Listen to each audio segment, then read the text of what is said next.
Saludo cordial, Honduras.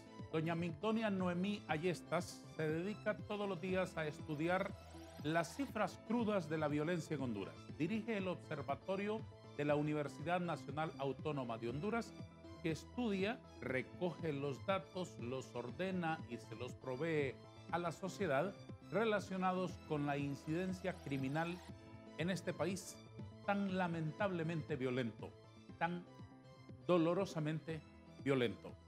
Hoy vamos a conocer esas cifras, a ponernos frente a nuestra realidad, esa que algunas veces queremos ignorar por comodidad, por escapismo, porque es siempre mucho más cómodo ignorar dónde nos duele, dónde nos está apretando el zapato. Doña Migdonia, es un gusto tenerle aquí para conversar. Muchas gracias y es un problema en el país este tema, pero es necesario hablar sobre una realidad que afecta a las familias. ¿Cuáles son las cifras? Este año estamos especialmente violentos. El mes de junio ha sido el más violento de todos.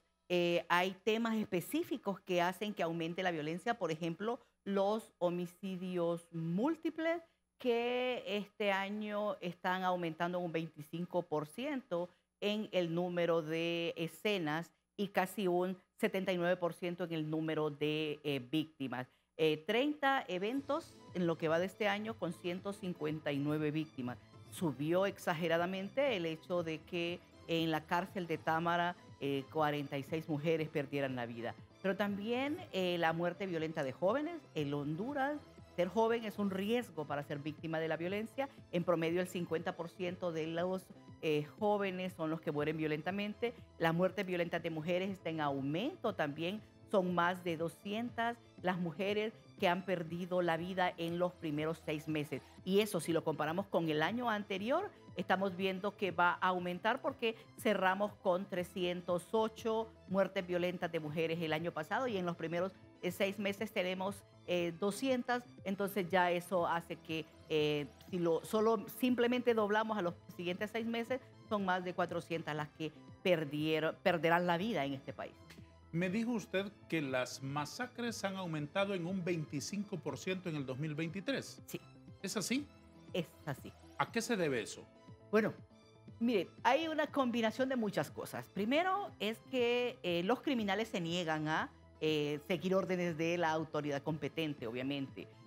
Segundo lugar, las acciones criminales han aumentado y eso tiene que ver con el narcotráfico, con grupos criminales que están desarrollando su actividad criminal como las maras y las pandillas y la extorsión, la delincuencia organizada y el narcotráfico, hacen que aumente. Pero también hay una tercera parte de esas muertes violentas que tiene que ver con la convivencia pacífica. En promedio, el 26-27% de las muertes violentas en Honduras tiene que ver con esa discusión entre personas que... ¿Cuánto? 25 a 27% del total de las muertes violentas tiene que ver con la convivencia pacífica. Se llama riñas interpersonales en los datos que presenta el observatorio. ¿Cómo se dan? En una cantina, por ejemplo, empiezan tomando licor y terminan discutiendo y matándose. O sea, pelea de bolos tontos. Pero peleas entre familias también. Y discutiendo estupideces. Discutiendo cualquier cosas sin sentido. Sí, por eso es que uno es maratón, que el otro es de la España, que uno es de la Iglesia Católica, que es de la Iglesia Evangélica. Que uno es flaco, que el otro es gordo, que uno está a favor de los comunistas. Que uno es militar y que otro es policía. Que el otro es fascista, que uno dice viva Tiburcio Carías y el otro viva, no, mejor viva Chángel Zuniagüete. Sí. Y se sacan la pistola y se matan. O que también temas de convivencia que tienen que ver con límites de tierras, porque el perro entró, que la gallina entró. Que el perro mordió al otro perro y de ahí ya los perros grandes se agarran y se matan. Exactamente, eso tiene que ver. Se llaman riñas interpersonales, que no tienen que ver con nada que tenga narcotráfico, drogas, y hay que incluir también la violencia doméstica y la violencia intrafamiliar, ¿Esa que también se vuelve un problema. ¿En qué cifras se mueve? Mire, en violencia doméstica, y ya vemos la violencia contra las mujeres tiene que ver con eso, que es los femicidios.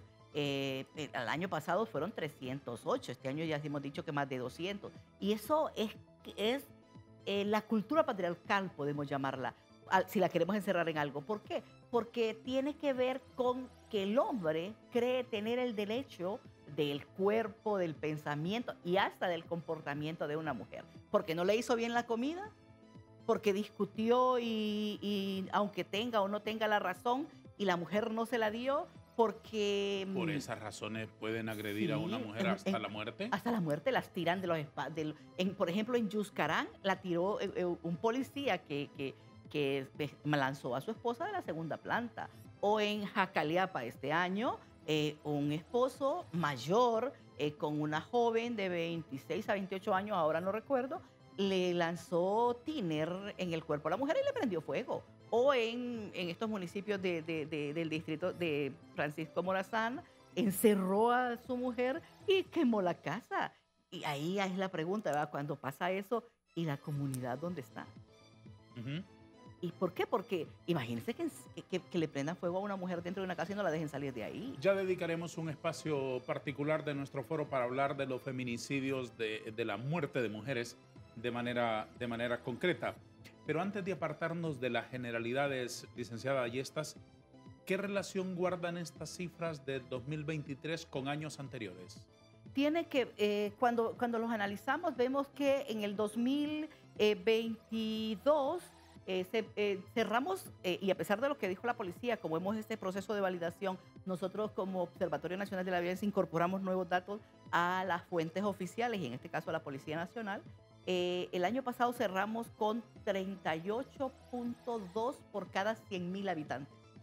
Son más de 3.500 muertes violentas. Si lo vemos y comparamos con el 2021, que cerramos con 3.942, obviamente hay una disminución. Pasamos de 41.7 por cada 100.000 habitantes a 38.2 por cada 100.000 habitantes, es decir, a 2 puntos en la tasa de homicidios. Veníamos de 41. De 41.7 por cada 100.000 habitantes a 38.2 por 100.000 habitantes en el año 2022. Ahí El hay una leve disminución. 41 fue en el 2021. El 2021. En el 2022, 38. 38.2 Punto dos por cada 100.000 por habitantes. cada 100.000 habitantes. Es decir, hay una reducción en la tasa de homicidios y obviamente en el número de muertes violentas. Antes de venirnos para el 2023, ¿por qué ocurrió esta reducción? ¿Por qué se marcó esa diferencia porcentual? Hay que recordar que estamos cambiando de gobierno. Estamos cambiando de nuevas estrategias en materia de seguridad. La gente esperanzada ve esa situación. También el combate al narcotráfico que se venía desarrollando, que da ciertos frutos. Y también el hecho del trabajo que muchas de los organismos internacionales que han trabajado en materia de trabajo comunitario, con municipalidades y demás. Del 41 al 38.2 por cada 100.000 habitantes. Cuando llegamos a 2023, ¿cómo nos ha ido en el primer semestre? En el primer semestre sí, todavía no hemos terminado el proceso de validación. Ya les dije que nosotros incorporamos datos. En los datos de las fuentes oficiales establecen que hay una disminución en los números.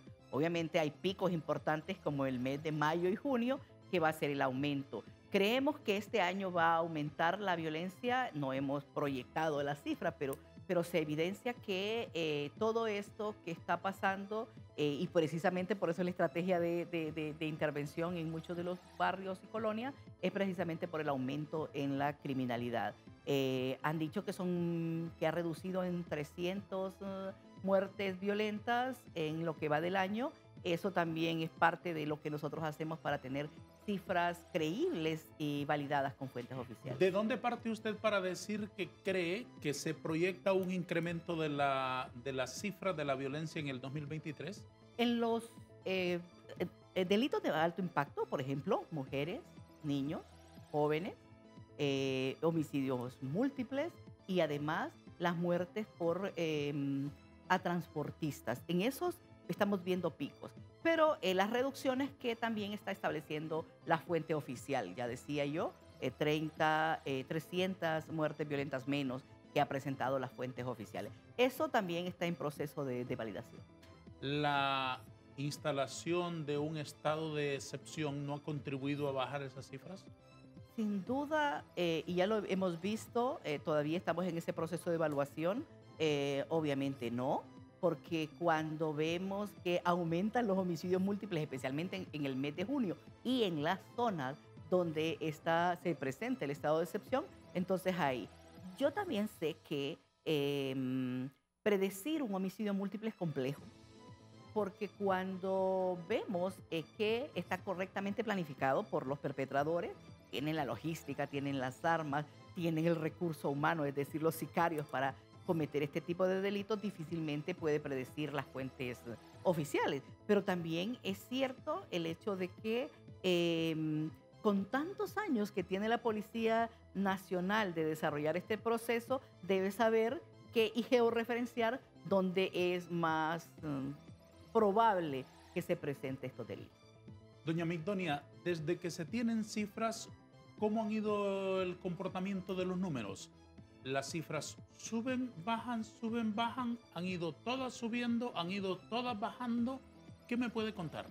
Sin duda, desde el 2005 que el Observatorio Nacional de la Violencia ha desarrollado este proceso de validación y relación y contraste con fuentes oficiales y fuentes secundarias, se evidencia que, en primer lugar, era un proceso ascendente, casi del 200% ha aumentado la violencia. Pongámonos en perspectiva, hace 18 años tienen los datos así sistematizados ustedes.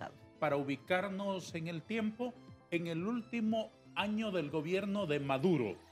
Exactamente. Desde ahí para acá, ¿cómo se ha movido la violencia en Honduras? Se ha movido hasta el 2011-2012 ascendente. Fuimos el país más violento en el 2011, permítanme, en el 2011 con una tasa de homicidios de 86.5 por cada 100.000 habitantes. Pasamos desde ese 2005 de 37 por cada 100.000 habitantes, por eso estamos diciendo que hemos vuelto al 2005 con los datos de violencia y criminalidad. En el 2005, 37 por cada 100.000 habitantes. En el 2011, 86.5 por cada 100.000 habitantes. Fuimos el país más violento del mundo. El 2011 fue el peor año. El peor año. Y vemos que en el 2012, a pesar de que se presentaron mayor número de homicidios, vea, en el 2011 fueron 7.104 homicidios, con una tasa de 86.5 por cada 100.000 habitantes.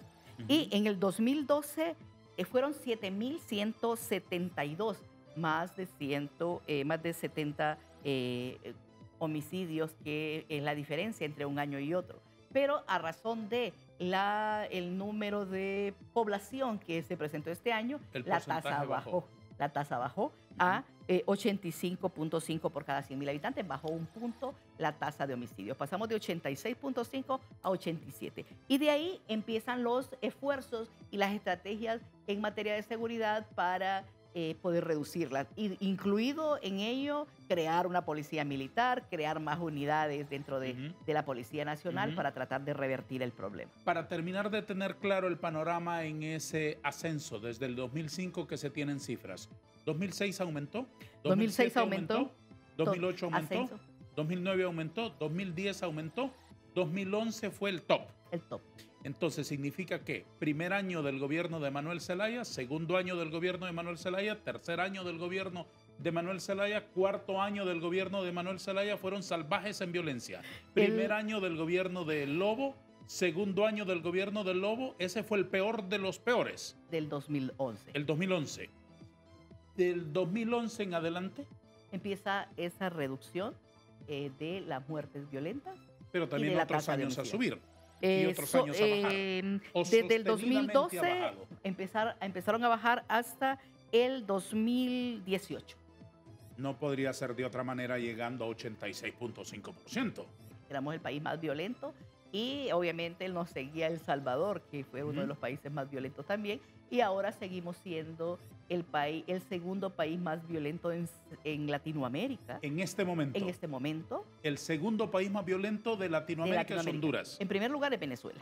Venezuela. Y segundo lugar es Honduras. La Venezuela de Chávez, la Venezuela de Maduro, la Venezuela de la refundación, de los compañeros, de la unidad de los pueblos, de las camaradas, del antiimperialismo. ese país es un modelo en salvajismo, hoy mismo. Sin duda. Y a pesar de todas las reducciones, obviamente, ¿no? Todos los países y con la pandemia redujeron la violencia y la criminalidad. Y eso se puede evidenciar en informes presentados por diferentes organismos internacionales. Pero en Centroamérica, nosotros somos el primer país más violento. ¿Y lo ha sido así desde que se tienen cifras? Lo ha sido así y solo empezamos a movernos un poco con El Salvador.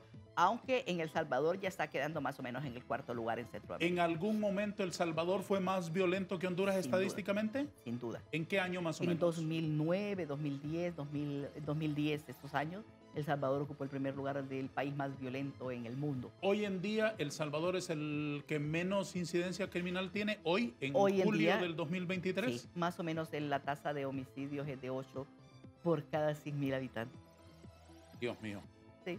A ver, ¿cuáles son estadísticamente las causas de los desencuentros de manera global que llevan hasta la muerte en Honduras? ¿Por qué se mata en Honduras estadísticamente?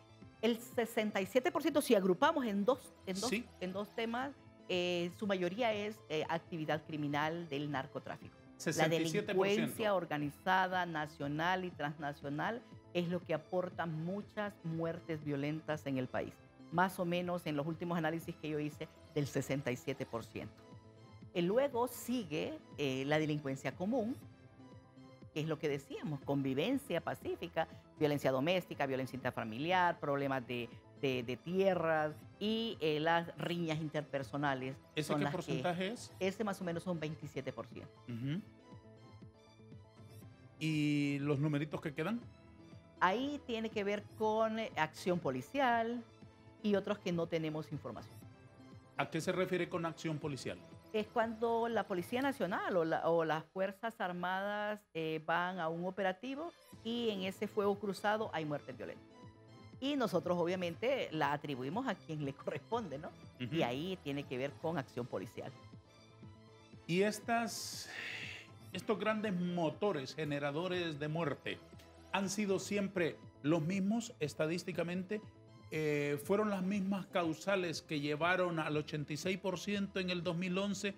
¿Son las mismas causales las que ahora están reflejando estos números? La delincuencia organizada ha sido siempre un problema en el país y luego seguido de la delincuencia común. Siempre son los mismos motores.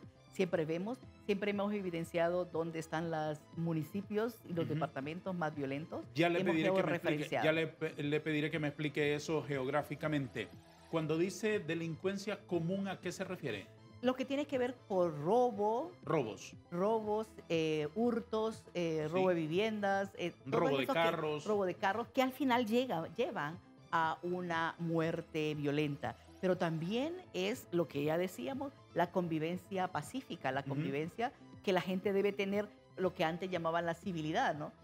Que por cualquier cosa se quitan la vida. Y ahí eso tiene también. registrado usted esos casos que espeluznan, que ahora quedan registrados en los videos, porque ahora hay cámaras en todos los sitios del mundo, de un guardia que en un desacuerdo con un señor porque no quiso hacer una fila, o un señor en desacuerdo con un guardia porque no le quiso dejar pasar, se saca un arma de fuego y hace un desastre. Sí. Ahí están registrados. También.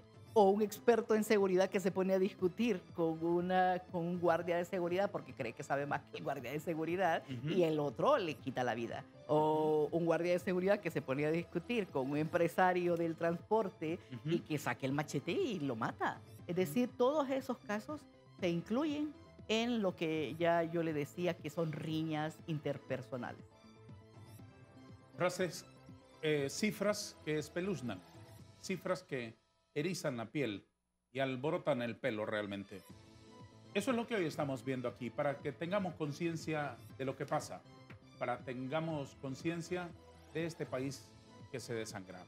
Vamos a tomarnos un par de minutos para unos mensajes importantes y retomaremos la plática por agria que parezca.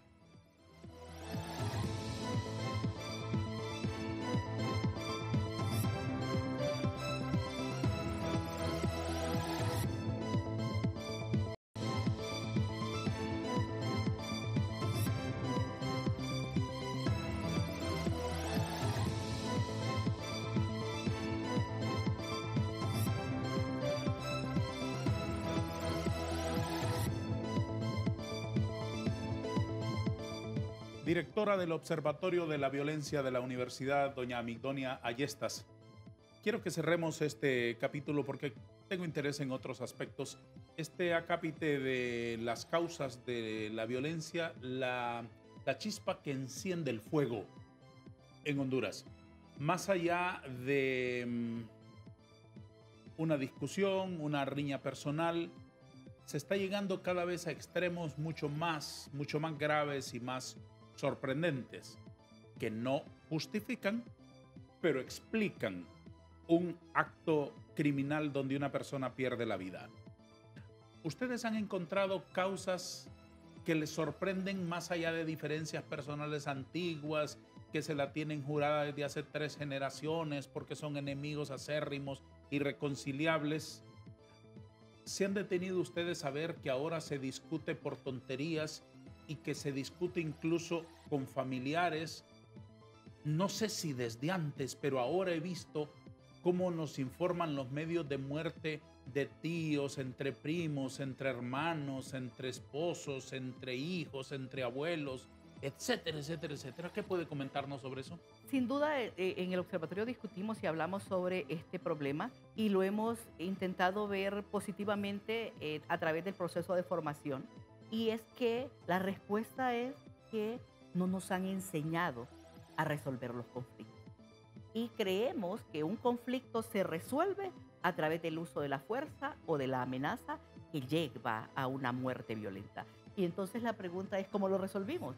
Enseñándole a organizaciones, a alcaldías municipales y a la población en general sobre mecanismos de resolución de conflictos. Evitar que un conflicto evolucione hasta llegar a una muerte violenta. Y siempre enseñamos que duro con el problema, suave con la persona.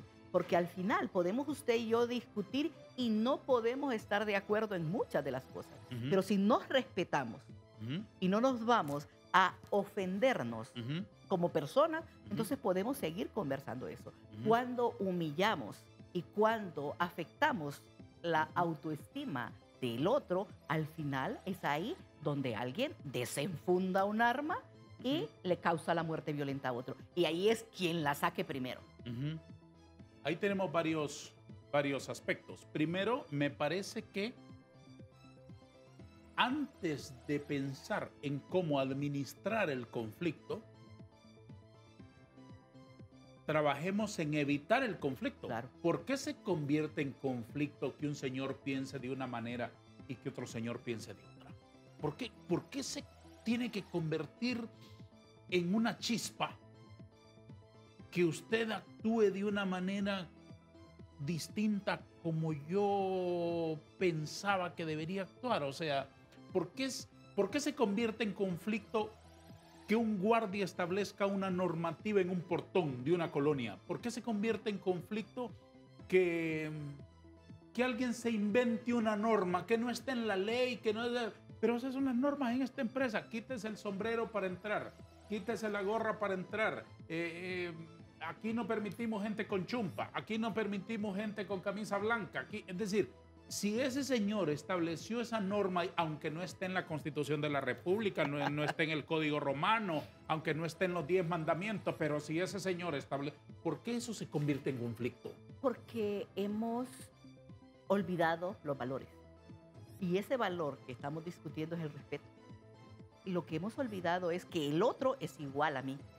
Y no soy mejor ni superior ni inferior al otro.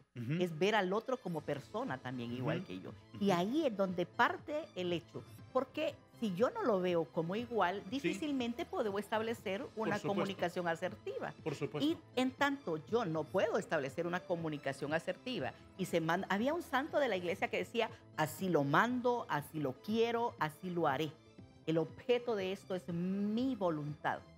Entonces, si esa es mi premisa para conversar con el otro, ¿qué cree que voy a estar haciendo? Dando órdenes. Por supuesto. Entonces, esa no es la forma de comunicarnos. Porque otra de las cosas que se nos ha olvidado es que tenemos que aprender a comunicar. Y para comunicar, yo debo escuchar al otro. Y debo escuchar sus puntos de vista. Y ahí es donde podemos estar o no de acuerdo. Pero podemos debatir sobre eso. Pero el debate no llega a desenfundar. una arma de fuego o un arma blanca. Una vez que esa chispa se produjo, aunque sea inexplicable, aunque sea lo más absurdo, aunque sea lo más insólito, pero ¿qué es lo que ocurre? ¿También es un detonante la fácil posesión de armas? Sin duda. Ese es un problema en el país. La proliferación de armas de fuego, y no solo de uso prohibido, las no registradas incluso, y las que pasan en tráfico ilícito, se vuelve un problema en el país. Hay mucho más armas de fuego de las que están registradas. Más o menos en promedio son 600,000 armas de fuego registradas. ¿A dónde? En el país. ¿Pero dónde se Honduras. registran? ¿En la policía? En la policía. Ese es el dato de la policía. Ese es más o menos en los últimos tiempos. Pero la norma internacional dice que por una arma registrada hay 2 En el subregistro. en el subregistro. Que están ocultas, o que en nadie las puede inscribir. En lo ilícito.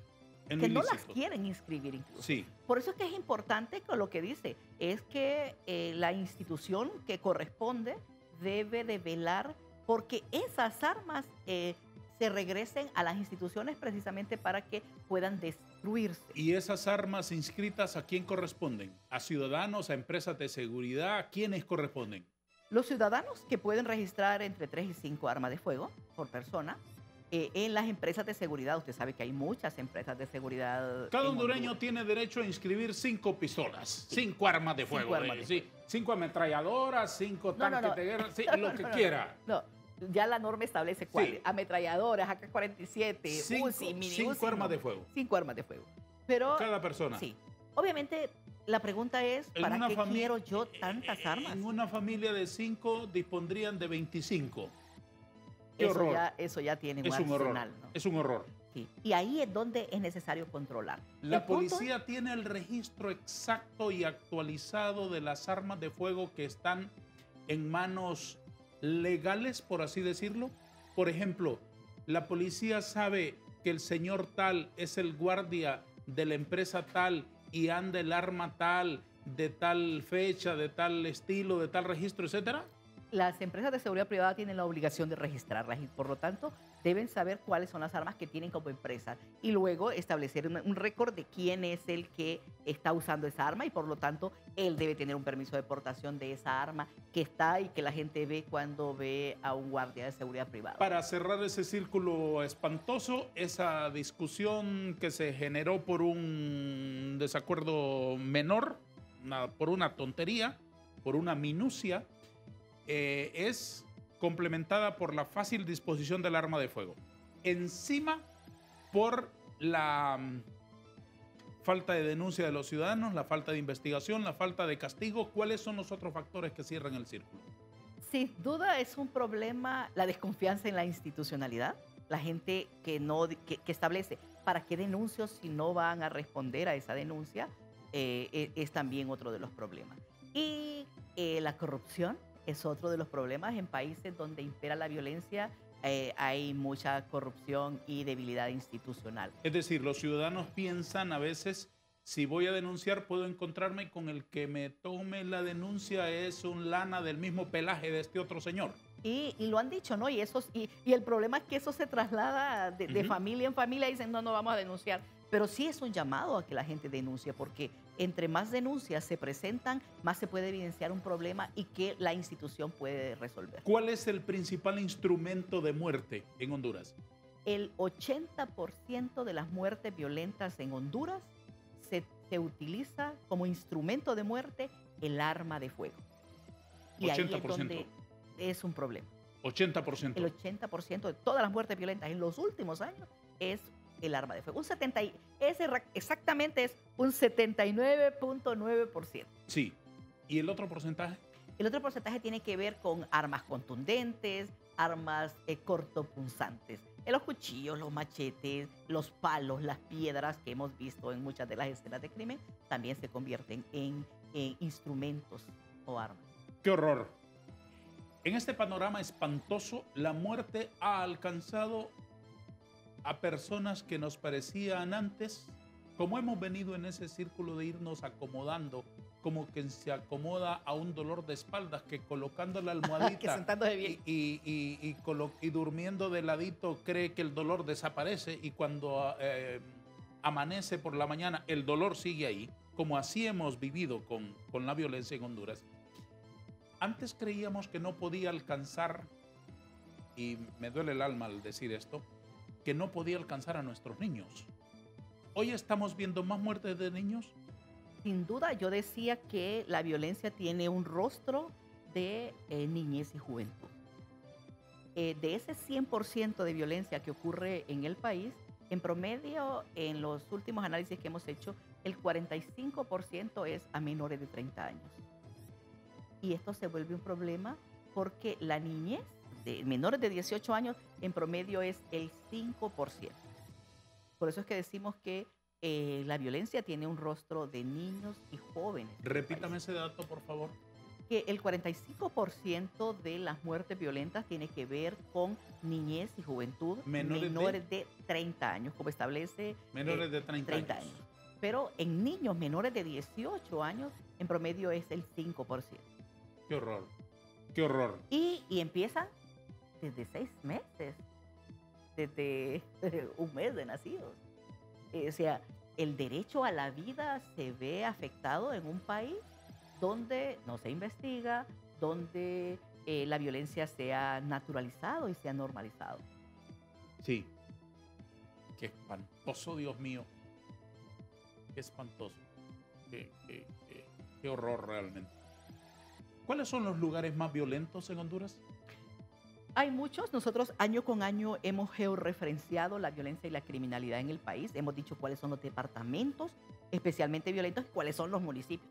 Por ejemplo, en Honduras siempre les hemos dicho, hay una T de narcotráfico que empieza en Olancho, de Francisco Morazán, Comayagua, y luego pasa por Cortés. ¿Los está diciendo en orden? Estoy de arriba hacia abajo. ¿Cuál es el campeón del espanto? El campeón del espanto es Cortés y Francisco Morazán. ¿Y en ellos qué ciudades? En ellos, San Pedro Sula y Choloma son los primeros lugares. Y el Distrito Central. En este momento el Distrito Central es el más violento, luego seguido de San Pedro Sula, pero está Choloma, La Ceiba, y lo lamentable de esto es que se está uniendo Juticalpa y Catacamas, Danlí además. Entonces eso se vuelve un problema en el país. Pero hay muchos de estos municipios y también dentro de esos 10 municipios se incluye La Ceiba. Esas ciudades tienen una relación matemática, aritmética, con las causales de la violencia que ya enumeró. Es decir, si hay más violencia en San Pedro Sula, también ahí se refleja que la mayor parte es por narcotráfico, el segundo segmento es por riñas personales, etcétera. Sin duda. ¿Y la misma ecuación en las otras? En las otras, por eso dije T del narcotráfico. Porque esas ciudades, esos municipios, esos departamentos están influenciados por, y hay que decirlo también, la extorsión y el narcotráfico. Y dentro de ello también donde viven y cometen estos actos delictivos, grupos criminales o delincuencia organizada nacional como el narcotráfico, los narcotraficantes y las maras y las pandillas y las bandas delincuenciales que son en los últimos tiempos los que más muertes violentas están causando. ¿Cuál es la hora más peligrosa? Entre las 5 y las 12 de la noche es donde más violencia y criminalidad se presenta. Pero ya estamos viendo que a partir de las 5 de la tarde, estadísticamente. Estadísticamente. ¿Hasta las 7, 8 de la noche? Si lo ampliamos hasta las 12, pero dentro de esas, las primeras 4 horas son las más violentas en el país. De las 5 a las 7, 9 de la noche. ¿Qué otro momento del día marca esos picos estadísticos en los registros de muerte? La mayoría son tarde-noche y el segundo es en las horas de la mañana, pero es tarde o noche donde más violencia y criminalidad se presenta. Qué horror, me parece surrealista estar hablando de esto. Que recuerde, yo no me acostumbro a esto. Es que recuerde usted que cuando vemos que no hay investigación criminal, cuando no se atrapan a los delincuentes, entonces en promedio el 95% de los delincuentes saben que no le van a capturar y pueden cometer a cualquier hora del día sus actos. Y quedan grabados y todo, ¿no? Sí, es decir, y no importa pues. Sí, no no lo importa. van a investigar. No importa, Entonces, sí. eso es lo que pasa en el país. Qué Por eso, ineficiencia de la policía. por eso es que es importante, dentro de esos factores Ujú, estructurales de esa ujú. violencia, es el hecho de que fortalecer las instituciones. En Estados Unidos anduvieron buscando a Theodore Kaczynski por mucho tiempo, el famoso profesor de matemáticas que se convirtió en el Unabomber, aquel señor que mandaba a través de un sobre en un paquete desde una cabaña en el bosque donde estaba oculto, mandaba bombas. Y evidentemente aquella pista era complicadísima, ¿no? Pero la policía ahí no se rinde, ahí no guarda ningún caso y lo olvida. Claro. Investigaron y lo descubrieron por la saliva con la que había pegado las estampillas en los sobres. Lo fueron siguiendo el hilo hasta que cazaron a Luna Bomber, que por cierto hace un poco tiempo falleció. Aquí, perdónenme la comparación, pero aquí se quedan filmadas, se quedan grabadas. Los asesinos pueden dejar más que la baraja que dejaba aquel asesino en serie español hace unos 20 años. Claro. El asesino de la baraja que dejaba una carta de un naipe a la par de cada cadáver. Aquí pueden dejar la tarjeta de identidad y no los capturan.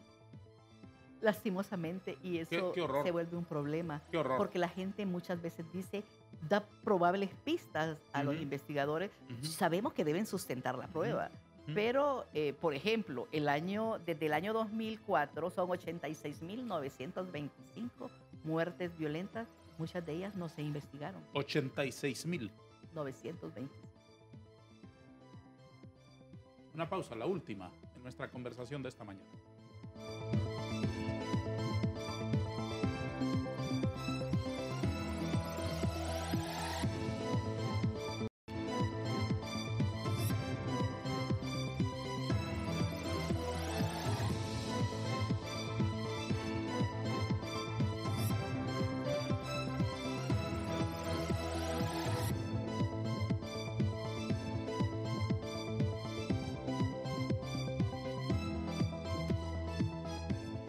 Licenciada Migdonia Noemí, ¿en qué lugares hay más violencia en Honduras estadísticamente? Estoy hablando del sitio exacto, del tipo de lugar donde se producen la mayor parte de escenas de muerte. Podría decirle, el observatorio podría georreferenciar el barrio. Hay barrios especialmente violentos en el Distrito Central. El Distrito Central en este momento y por muchos años ha sido uno de los municipios más violentos, incluyendo San Pedro Sula. Entre ellos dos, siempre están compitiendo el primer lugar. De hecho, esta ONG mexicana de seguridad que estudia las ciudades más violentas establece que son las 2 ciudades más violentas de Honduras. Pero hay barrios voy a recordar los de Tegucigalpa porque son los que me recuerdo, no significa que no hay en San Pedro Sula, ¿verdad? Pero, por ejemplo, Villanueva, Nueva Suyapa, son de estos barrios que año con año se tornan violentos. Ujú. ¿Y en qué lugares? ¿En qué sitios? ¿En una calle? Bueno. ¿En un estadio? ¿En qué sitios Mire, hay más si estadísticamente? referenciamos entre lo público y lo privado, son los espacios públicos. Por eso es que la gente tiene miedo del país y establece en un 89.9% que Honduras es un país inseguro porque ve la violencia en la calle, es decir, en la esquina del barrio, en las vías públicas, son donde más muertes violentas ocurren. Y ahí decimos en el bulevar, en la calle de la cuadra, Ujú. en el barrio, en la calle del barrio. Ha llegado a tanto el espanto que hasta como puntos de referencia. A donde mataron a tal persona. Sí, sí, sí. ¿Por dónde queda el salón de belleza? ¿Por dónde queda la tienda tal? Ahí por donde mataron al abogado aquel. Ahí por donde. O sea, hasta ese espantoso realmente. Pero ¿sabe cuál es el problema? Es que con tanta violencia que tenemos en el país, la hemos naturalizado. Sí. Y la hemos normalizado. Entonces ya nos parece común y normal decir, sí, ahí mataron los niños. Cuando yo enseñé prevención de violencia en centros educativos y traíamos toda esta zona de Divino Paraíso, de La Ulloa, de La Cuesta y demás, a Luis Bográn a hablar sobre prevención de violencia, yo les preguntaba, ¿cuántos de ustedes han visto que le han quitado la vida a una persona. Y de 30 niños, 27. Todos levantaban la mano.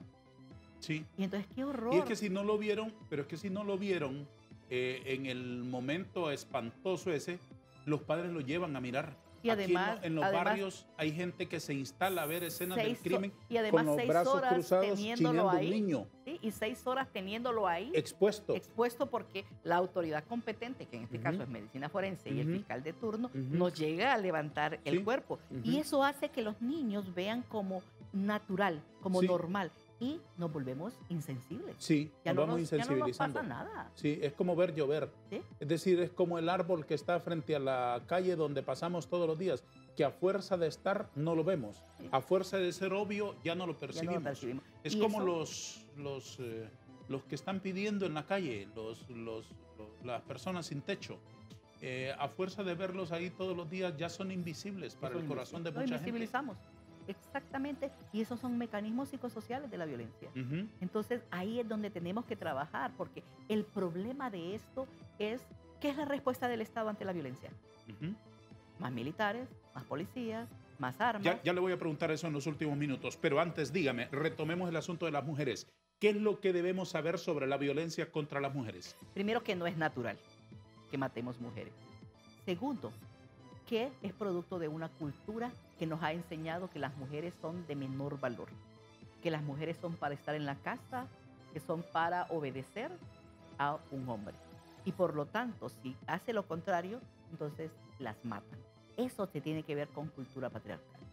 Segundo, es que no se vale matar a una mujer por cualquier circunstancia, porque las mujeres no siempre son violentas. Obviamente, este año nos dio el ejemplo que nunca había visto en el país.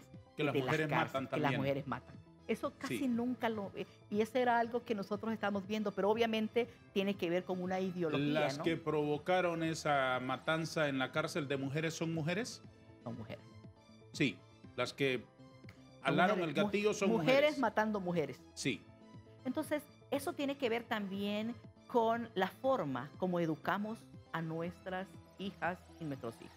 En la casa está donde debemos enseñar la igualdad, que las mujeres y los hombres somos iguales en derechos, pero también en acciones. ¿Tiene una estadística particular sobre la muerte de mujeres en el 2023 y en el 2022, que son los meses que este país está gobernado por una mujer? ¿Hay alguna diferencia con años anteriores? Sin duda. Tengo las estadísticas, obviamente. En el año 2021 se presentaron 330 muertes violentas de mujeres. El año 2022 disminuyó y estamos cerrando. Próximamente vamos a presentar el boletín de los datos consolidados y tasas de país. Pero es en promedio 308 las muertes violentas de mujeres que se presentaron en el año 2022. Es decir, hay una reducción de 28 muertes violentas de mujeres y femicidios. Lo grave de esto es que muchas de estas muertes violentas tienen que ver con sus parejas, exparejas y novios.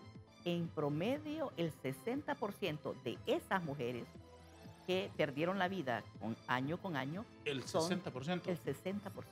¿Por el ex? Pareja. Ajá. Actual. Ajá. Expareja o la pasada. Ajá. O los novios enamorados de ojos pretendientes. O sea, el mismo salvaje aquel que alguna vez le dijo qué bonitos ojos tiene debajo de esas dos cejas. Te voy a amar toda la vida. Te voy a amar toda la vida, te amo hasta el techo imposible de los cielos. Eres mi todo, eres mi reina, eres mi mamacita, sin ti me muero. Ese le lanzó sí. Tiner. Ese mismo salvaje. Ese le lanzó Tiner y le prendió fuego. Ese la lanzó de un segundo piso. Ese llegó a la orilla de su cerco, y eso es caso de las ánimas. Llegó a la orilla de su cerco y la llegó a matar a una profesora, directora de un centro educativo. ¡Qué horror! Entonces, es la forma como nos han educado a tratar al otro, a las mujeres. Y ahí nos enseñan que las mujeres tienen menor valor. Y ese es el problema. Por eso es que es importante enseñar eso en la familia, y en la escuela. ¿Cómo lo distinguen ustedes técnicamente un caso de feminicidio con un caso de una muerte de una mujer a la que no le llaman así? Por ejemplo, una muerte de una mujer que no es un femicidio es cuando por robarle la cartera la mataron. Eso le puede ocurrir a un hombre o a una mujer. Es decir, Por no robarle por su el carro. condición de mujer, No es por es su por el condición. celular de 32.000 empiras que anda en la Que ande en la cartera. cartera, por su objeto que quiere. Ese no está registrado estadísticamente como feminicidio. Nosotros hacemos una separación. Sí. Son muertes violentas de mujeres todas, pero ese no es un femicidio. Ujú. Y cuando vemos que es la pareja, que es una persona cercana, Ujú. que las circunstancias que se dio era porque ella, que era mujer y que tenía mayor probabilidad de quitarle la vida, cuando estaba defendiendo a otra y le Ujú. quitaron la vida, cuando es un hombre en esas condiciones, cuando lo hacen con odio y desprecio, Ujú. entonces ya se categoriza como femicidio. Además, cuando está precedida por violencia física, Ujú. violencia psicológica, Claro. violencia sexual, Maltratos de todo tipo. maltrato, entonces ya ahí tiene esa condición de odio y de desprecio y es un femicidio. En el primer semestre de este año 2023, ¿cuántas personas han muerto violentamente en Honduras? De mujeres. En general. No tengo la estadística realmente porque no estamos en ese proceso de análisis. Estamos cerrando el 2022 y estamos validando el primer trimestre, pero ya decía, las fuentes oficiales dicen que hay más o menos 300, una diferencia. ¿Cuántos casos se llevan a los tribunales? Eso es un problema en el país y ahí es donde hay que poner ojo. De 100 casos, 50. El 95% de la violencia y sobre todo de la violencia contra la mujer. Me va a terminar de congelar la sangre usted. Sí. Quedan en la impunidad. Queda en la impunidad. El 95% de los hechos de sangre. Y si lo vemos para que la gente lo entienda es, los delincuentes, los matones, tienen el 95% de probabilidad que la justicia no llegue, que no los atrapen, que no los investiguen Qué horror. y que no los manden a la Qué cárcel. horror, y con esto siguen haciendo ascensos en la policía. Siguen ascendiendo gente allí, rindiéndoles honores con esta cifra de vergüenza. Qué espanto, Dios El problema del Terminemos. Estado. No, ya no tenemos tiempo. Déjeme un consejo final en un minuto para Honduras.